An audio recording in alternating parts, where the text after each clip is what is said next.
We both do what we're good at, and this makes us the most competitive.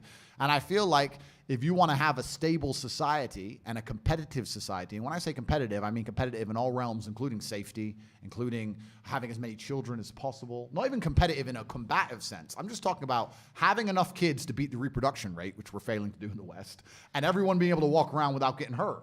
I think the way to do that is to be inside of our gender roles. I think that's the way it is. And I grew up, I grew up in a place where the world was very different. I'm not even that old. I was 35, but I grew up in a completely different world. Like if a random man, a stranger, a neighbor, yelled at me as a kid, my dad would be like, yeah, yell at him.